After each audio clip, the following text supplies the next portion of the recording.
Have you ever watched someone get dismissed as irrelevant, only to discover they were the most dangerous person in the room? At a high-stakes SEAL training exercise, a cocky captain asked a quiet woman her call sign as a joke, expecting nothing serious. She answered with two words that made him physically step back in shock. What happened next exposed a truth about respect, authority, and the cost of underestimating the wrong person. From which city in the world are you watching this video today? If you enjoy stories about quiet legends and hard-earned respect, consider subscribing. The moment she spoke, the entire room went silent. The Naval Special Warfare Training Range sat under a gray morning sky, waves crashing against rocky cliffs that had witnessed decades of operators being forged into something harder than stone. Tactical vehicles rolled through the gates in precise intervals, their diesel engines rumbling as they disgorged their cargo of warriors. SEALs poured out with the efficiency of men who had done this 1,000 times, their movements economical, their banter controlled. Among them were weathered veterans whose faces told stories they would never speak aloud, and a younger generation of captains fresh from command school, eager to prove they belonged among legends. Captain Breck Hallstad stepped off the second vehicle with the confidence of a man who had earned his place through blood and precision. Mid-30s, sharp-eyed, with ribbons that spoke of successful missions in theaters most people only saw on news broadcasts.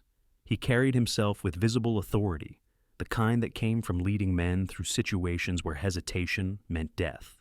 He joked with his team as they unloaded gear, his voice carrying across the staging area with easy command.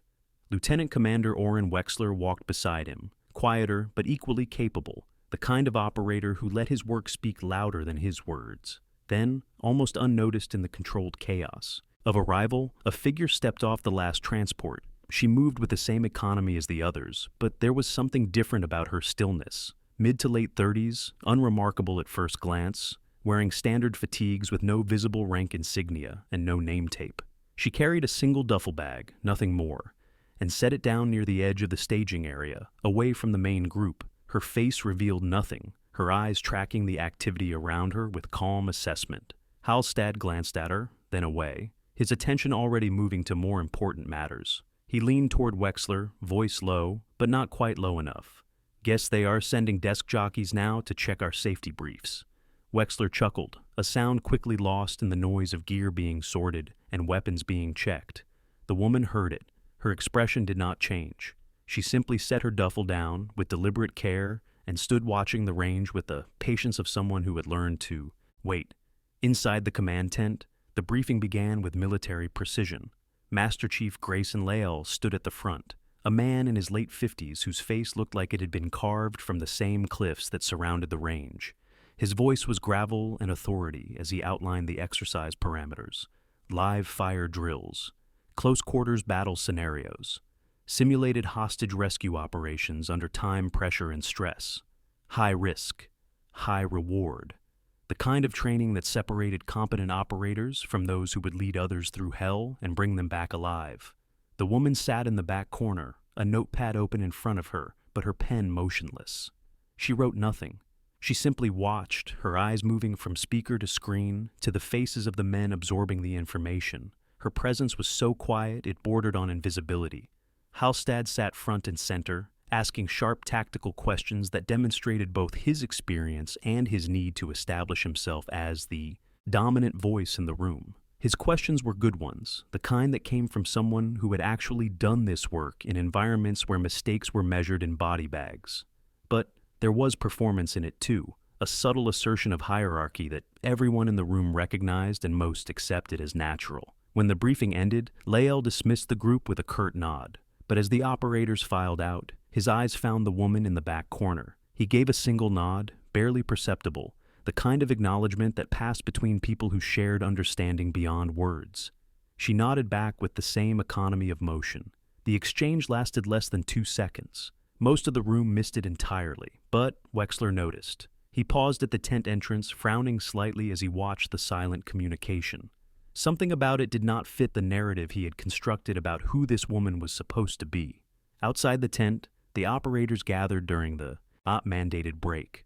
Coffee appeared in hands. Protein bars were unwrapped with practiced efficiency. The conversation took on the familiar rhythm of warriors decompressing before the serious work began. Halstad, reading the room and working to establish both camaraderie and social hierarchy, started what seemed like a harmless game. All right, let us hear them. Call signs. I will start. Reaper earned it in Ramadi 2019. His voice carried the weight of pride earned through fire. Others jumped in immediately. The ritual as comfortable as breathing. Sledge, Torch, Havoc. Each name came with its own story, spoken or implied. Each one a badge of belonging in a brotherhood that did not accept outsiders easily. It was bonding. It was also a test. Who had earned the right to stand among them? Halstad's eyes landed on the woman standing apart from the group, sipping water with the same quiet efficiency she brought to everything else. His grin was half playful, half dismissive, the expression of someone who thought he already knew the punchline. Hey, you. Support liaison, right? What is your call sign? Clipboard? Email? A few of the SEALs chuckled, not cruelly, but with the casual dismissal reserved for people who existed on the periphery of their world. The woman looked at him. Her face remained neutral, almost bored. She set down her water bottle with deliberate care, the kind of motion that suggested complete control over every muscle in her body. When she spoke, her voice was quiet, flat, without inflection or emotion. Iron Valkyrie. For a heartbeat, nothing happened. The words hung in the air like smoke before an explosion. Then Halstad laughed, a sound that started confident and died halfway through, strangled by confusion. Wait, what? That is... He stopped. The words dried up in his throat as he registered the expressions changing around him. The laughter died like someone had cut its throat. Wexler's face drained of color. He took an actual step backward, his body. Responding to information, his conscious mind was still processing. An older SEAL, Chief Petty Officer Dane Quillen, froze mid-sip of his coffee, his eyes going wide with recognition and something that looked uncomfortably close to fear. He muttered under his breath, the words barely audible, "No way." Master Chief Lael stood 30 feet away, watching. He did not move, but his jaw tightened visibly, the only sign that something significant had just occurred. Halstad looked around the group, reading the sudden shift in atmosphere like a weather change before a storm. His smile faded completely, replaced by growing uncertainty. "You are serious?" The woman did not answer. She picked up her water bottle and walked toward the range without looking back, her stride unhurried, her posture unchanged. She moved like someone who had answered the only question that mattered and saw no reason to elaborate. Halstad stood frozen, the casual confidence of moments before evaporating like water on hot metal. The easy camaraderie had been replaced by something heavier, a tension that pressed down on the group like atmospheric pressure before lightning strikes.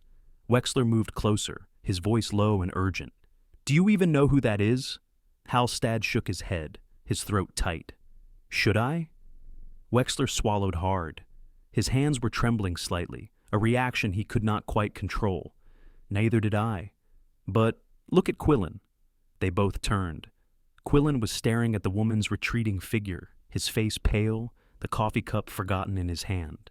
He looked like a man who had just seen something that should not exist in the waking world. "He looks like he just saw a ghost," Wexler said quietly. The words settled over them like ash. Halstad felt something crack inside his chest, the first hairline fracture in the confidence that had carried him through combat zones and command decisions. He watched the woman disappear into the range infrastructure, her silhouette swallowed by distance and morning haze. Quillen finally moved. He walked directly to Halstad, his expression deadly serious, all trace of casual humor gone. "You asked her call sign like it was a joke." His voice was flat, controlled, the kind of tone that preceded very bad news. Halstad opened his mouth to respond, but Quillen cut him off with a look. "Iron Valkyrie is not a call sign you pick, Captain. It is one you survive long enough to be given." He paused, letting that sink in, his eyes hard as flint. She was in Mosul, Fallujah, places that do not exist on paper anymore. The kind of operator who gets written into doctrine without a name attached. Halstad felt the ground shift beneath him, his understanding of the situation reorganizing itself into something far more dangerous than he had imagined. Then why is she here as a liaison? Quillen shook his head slowly, his gaze drifting back toward where the woman had disappeared. That is what I am trying to figure out. If you have ever misjudged someone and learned a lesson you will never forget, share your story in the comments. And if you want to see how this unfolds, subscribe and stay with us. The range came alive with the organized violence of professional warfare training. Multi-team drills unfolded across the complex terrain, live ammunition cracking through the air with sounds that made civilians flinch and operators smile. Breaching charges detonated against reinforced doors. Flashbangs turned the world white and deaf. Commands were shouted over radio static, precise and clipped, the language of men who communicated in life or death shorthand. Lyric Talmadge moved through it all like a ghost through machinery. She took positions on elevated platforms, silent and watchful, carrying no clipboard, taking no notes, her presence so unobtrusive that newer operators forgot she was there within minutes. But the veterans never forgot. Their eyes tracked her movements with the wariness of people who recognized something they could not quite name. Halstead tried to focus on leading his team through the complex drills, but his concentration kept fracturing. He found himself glancing toward Lyric's position on the range, watching her watch them, trying to decode what she saw that he was missing. During a reload break, he pulled Wexler aside into the shade of a supply container. "Have you found anything?" His voice was tight with frustration that bordered on desperation. Wexler nodded, his face grim. He pulled out his tablet, angling the screen away from passing personnel. Trying. "Most of her file is redacted, but I found something." He pulled up an old after-action report, the document so heavily censored it looked like someone had taken a marker to 3/4 of the text. But 2 phrases remained visible, stark against the black bars of classified information. Lone Overwatch, 11-hour sustained position, and below it, almost lost in the redactions, call sign IV. Halstead stared at the screen, his mouth dry. IFPO, Iron Valkyrie. Wexler nodded, his finger hovering over the date stamp. 2017, Mosul. That is all I can confirm. Everything else is buried so deep I would need clearances I do not have. He looked up at Halstead, and there was genuine concern in his eyes. What did we walk into? As the day progressed, fragments of legend began to surface like debris from a shipwreck rising on unexpected currents. Near the ammunition supply point, a young SEAL was telling his teammate a story he had heard during sniper school, his voice carrying in the brief lull between drills. "My instructor told us about a shooter in 2017. Never gave a name, just said there was an operation in Mosul, rooftop position, completely alone, held it for 11 hours under sustained fire. Protected an extraction that saved 43 people. The mission was never officially confirmed, but the call sign was whispered. Iron Valkyrie." His teammate looked toward where Lyric stood on an observation platform, perfectly still, and something changed in his expression. "That is her?" The first SEAL nodded slowly. "That is what Quillen says, and Quillen does not lie about stuff like this." An instructor watching Lyric observe a breach drill muttered to Master Chief Lael, his voice too low for most to hear, but carrying just far enough in the wind. "She see what I am seeing?" The question held layers of meaning, implications that went beyond simple tactical assessment. Lael did not turn his head, but his eyes tracked the same angles Lyric was watching. "She always does." 3 words that confirmed everything and explained nothing. Quillen gathered a small group of younger operators during a water break, his weathered face serious as stone. "You want to know why we train the way we train? Why Overwatch protocols exist the way they do?" He gestured with his chin toward where Lyric stood, a silhouette against the gray sky. She wrote half of them. Classified work, no names, just results. One of the younger SEALs started to ask a question, but Quillen cut him off with a look. "You do not ask about what is classified. You just understand that when someone like that shows up, you pay attention to everything." Halstead began noticing patterns that made his stomach tighten with each new observation. During a tactical positioning drill, Lyric shifted her stance by perhaps 6 inches, a movement so subtle he almost missed it. Within 30 seconds, 2 instructors adjusted their own positions to match her line of sight. No words were exchanged, no signals given that Halstead could detect.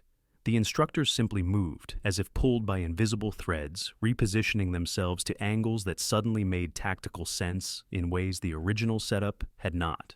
A lieutenant asked Master Chief Lael a complex question about fire support angles during a debrief session. Lael paused before answering, his eyes flicking almost imperceptibly toward where Lyric sat in the back of the room. She gave the faintest nod, a motion that involved perhaps a millimeter of movement, barely visible even to those watching for it. Lael then provided his answer, and Hallstatt realized with growing certainty that he was translating what that microscopic nod had communicated. During a live drill involving multiple breach points, Lyric made a single hand gesture, 2 fingers, a subtle motion that lasted less than a second. Lael immediately called a halt over the radio, his voice cutting through the controlled chaos. All elements, freeze, exercise reset, reposition to rally point alpha. No explanation was given, no justification offered. The drill was repositioned exactly as Lyric's gesture had indicated, and when it ran again, the improvement in tactical efficiency was obvious to everyone involved. Hallstatt watched all of this with the growing horror of a man realizing he had fundamentally misunderstood the nature of reality. She was not observing the exercise. She was running it. Every major decision, every crucial adjustment, every tactical modification that mattered flowed through her like water through a hidden riverbed. The instructors were not ignoring her. They were deferring to her. Command had not placed her here to watch. They had placed her here to judge. That evening, as the sun bled red into the Pacific, Hallstatt found Master Chief Lael alone outside the command tent. The older man was checking equipment manifests, his face illuminated by the harsh glow of a tablet screen. Hallstatt approached with the careful respect of someone addressing a superior, but his voice carried an edge of desperation. "I need to know. Why is she here?" Lael did not look up from his tablet. "You will figure it out." The response was not dismissive, but it offered no comfort, no explanation, no relief from the questions eating at Hallstatt's certainty about his own competence. "Is this some kind of test?" Hallstatt pressed, and he hated how his voice sounded, how close it came to pleading. Lael finally looked at him, and his expression was unreadable, weathered stone that gave away nothing. "Every day is a test, Captain.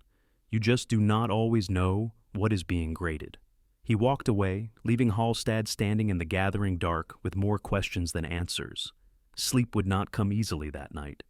Hallstatt lay in his bunk, staring at the ceiling, listening to the sounds of other operators settling into rest they had earned through physical exhaustion. But his mind would not quiet, could not stop replaying every interaction, every assumption, every moment of casual dismissal. Finally, he gave up and stepped outside for air, hoping the cold night wind off the ocean would clear his head. 2 senior chiefs stood near a vehicle, their voices low but carrying in the stillness. Hallstatt froze, some instinct telling him to listen rather than announce his presence. "She volunteered for this?" The first chief sounded genuinely surprised. "Requested it," the second confirmed. Command did not even hesitate, gave her carte blanche. Whatever she wants to observe, however she wants to run it. What is she looking for? The question hung in the air like smoke. "Not what," the second chief corrected. "Who?" A long silence followed, filled only by the distant crash of waves against cliffs. "You think someone here is being evaluated for something bigger?" "I think someone here just failed without knowing it." Hallstatt's blood turned to ice water in his veins.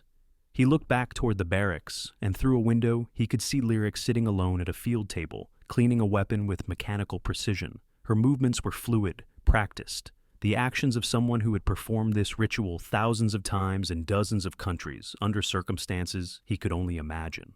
She never looked up, never acknowledged the world beyond her immediate task, but something about her stillness suggested absolute awareness, the kind of environmental consciousness that kept people alive in places where attention was measured in heartbeats. The next morning began with the same gray sky, the same crashing waves, but everything felt different. The final exercise loomed over them like a storm front, the culminating event that would determine reputations and futures. A live fire, close quarters hostage rescue, the kind of scenario where milliseconds mattered and mistakes were measured in blood. Hallstatt was designated lead element commander. His team was sharp, their preparation meticulous, their confidence earned through successful drills. But the pressure sat on his chest like a physical weight. He knew he was being watched, evaluated, judged by standards he did not fully understand. by instructors whose opinion mattered, by peers whose respect he valued, and by her, the quiet woman whose very presence had reorganized the hierarchy of the entire exercise without her speaking more than 2 words. The scenario began with the controlled explosion of a breaching charge. His team moved like a machine. Their actions synchronized through hundreds of hours of training. Flashbangs turned rooms into sensory chaos. Controlled bursts of automatic fire acquired targets with surgical precision. Halstad felt the familiar rush of combat flow, that state where thought and action merged into something faster than either alone. Then a SEAL fired at what appeared to be a threat silhouette, the decision made in the fraction of a second that separated life from death. But the angle was wrong. The round ricocheted off a steel barrier with a sound like a bell being struck by a hammer, and fragments sprayed toward another team stacked at a doorway less than 10 meters away. Shouting erupted over the radio. "Check fire! Check fire! Who has eyes on that position?" Confusion cascaded through the exercise like falling dominoes, the careful choreography dissolving into dangerous chaos. And then a voice cut through it all, like a blade through smoke. "All elements, freeze." The voice was not loud. It did not need to be. It carried absolute authority, the kind that bypassed rank and spoke directly to survival instinct. "Actual, you have a blue-on-blue angle at your 6. Redirect fire left, 2 meters. Hostage is behind the wall, not in front of it." Halstad's mind caught up with his ears. That was Lyric. She was not in the command chain. She had no authority to issue tactical orders. He hesitated for perhaps half a second, and in that half second, Master Chief Lael's voice followed hers with the force of a hammer blow. "Do what she says. Now." Halstad adjusted without further thought. His team shifted, fire redirected. The scenario reset with machine precision. No injuries, no failures. The crisis that had been seconds from catastrophe evaporated like morning fog under sunlight. Silence fell over the comms, broken only by controlled breathing and the distant sound of waves. "Exercise complete," Lael said, his voice measured and calm. "All elements, safe and clear weapons. Return to rally point. If someone you underestimated ever saved you from a mistake you did not see coming, leave a comment about what you learned. Subscribe to see how respect is earned when words are not enough." Back at the rally point, Halstad's hands trembled as he cleared his weapon. The mechanical actions were automatic, drilled into muscle memory through thousands of repetitions, but his mind was elsewhere. His team was safe. The exercise had concluded without injury, but he knew with absolute certainty how close they had come to catastrophic failure, how thin the margin had been between controlled training and real casualties. The entire group assembled in the staging area, where this had all begun just days before. The same gray sky pressed down on them. The same waves crashed against the cliffs with relentless rhythm. But everything felt different now, charged with tension that made the air itself seem heavier. SEALs stood in loose formation, their usual banter absent, replaced by a silence that spoke louder than words. Master Chief Lael stepped forward, his weathered face revealing nothing, his posture that of a man who had delivered difficult truths many times before. His eyes swept across the assembled operators with the methodical precision of someone conducting an inventory. "Some of you have been wondering why we brought in an observer." His voice carried across the staging area without him raising it, the tone of absolute authority that came from decades of leading men through situations where hesitation meant death. He paused, letting the silence build, letting the weight of unspoken questions press down on them. "Let me clarify. She is not here to observe you." The distinction landed like a physical blow. Several operators shifted their stance, glancing at each other, trying to decode what that meant. Halstad felt his stomach tighten as Lael's gaze swept past him and continued. "She is here to observe leadership under pressure." Lael's words were measured, each one chosen with surgical precision. Specifically, how you handle authority you do not recognize. He gestured toward Lyric, who stood off to the side exactly as she had throughout the exercise, silent and still, her face revealing nothing. The motion drew every eye in the formation to her, and the quality of the silence changed, deepened into something approaching reverence mixed with fear. Iron Valkyrie is not just a call sign. Lael let that statement hang in the air, watching it sink into the consciousness of men who had built their identities around names earned through fire. It is a legacy. The word carried implications that went beyond individual achievement, suggesting something larger, more permanent, carved into the institutional memory of warfare itself. The silence was absolute now, broken only by wind and distant waves. She is the reason half the doctrine you just used exists. Lael's voice remained steady, factual, delivering information rather than praise. She wrote the Overwatch protocols that kept you alive in Kandahar.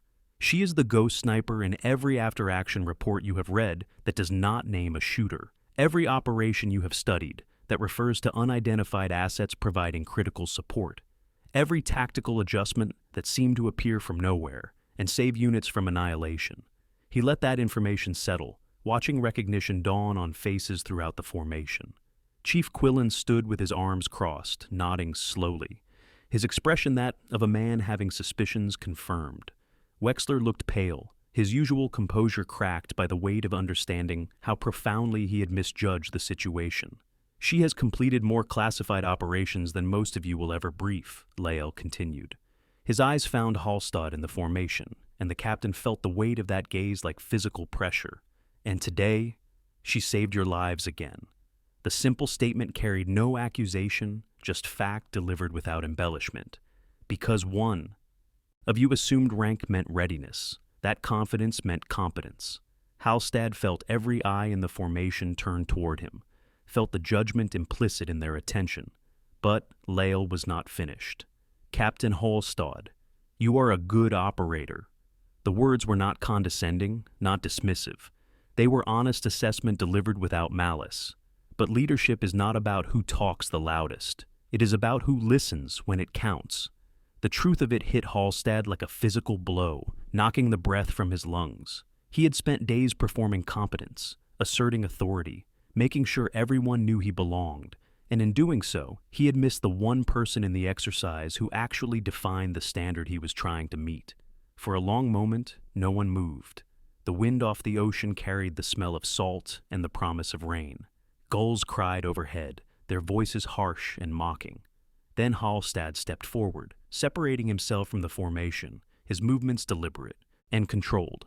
He came to attention 6 feet from Lyric Talmadge, the woman he had dismissed as a desk jockey. The legend he had mocked without knowing her name carried weight that transcended rank or title. His back was ramrod straight, his shoulders squared, every line of his body expressing what his words could not. He raised his hand in a salute so crisp it could have been used in a training manual, the gesture sharp and precise and absolutely sincere. He was not saluting her rank. There was no rank insignia on her uniform to salute. He was saluting her, the person, the warrior, the legacy that had saved his team and countless others. The acknowledgement of respect earned through sacrifice he could barely imagine. After a beat that stretched into eternity, Lyric returned the salute with the same precision, the same economy of motion she brought to everything. Her face remained neutral, but something flickered in her eyes. Recognition, perhaps, or acknowledgement that the lesson had been learned and would not need repeating. Then, one by one, the others followed. Quillen rendered his salute with the solemnity of a man honoring fallen brothers. Wexler's hand trembled slightly as he brought it to his brow. The younger captains who had smirked at the call sign game now saluted with faces pale and serious. Even the instructors joined, Master Chief Lael rendering honors to someone who outranked him in ways that had nothing to do with the stripes on a uniform. A formation of elite warriors, men who had earned their places through violence and precision and sacrifice, saluting a woman who had never asked for recognition and had certainly never demanded it. The moment stretched, crystallized, became something that would be remembered and retold in whispers for years to come. The next morning arrived with the same gray light, the same relentless waves, but the exercise was over. Vehicles were being loaded, gear was being inventoried and packed, the machinery of military. Logistics ground forward with its usual efficiency. Lyric packed her single duffel bag with the same quiet competence she had brought to everything else. No ceremony marked her departure. No speeches were given. She simply prepared to leave as she had arrived, noticed only by those who understood what her presence had meant. Hallstatt found her as she was loading her gear into a vehicle, the engine already running, exhaust visible in the cold morning air. He approached with none of his earlier swagger, just honest humility born from having his assumptions shattered and rebuilt into something more solid. "I misjudged you."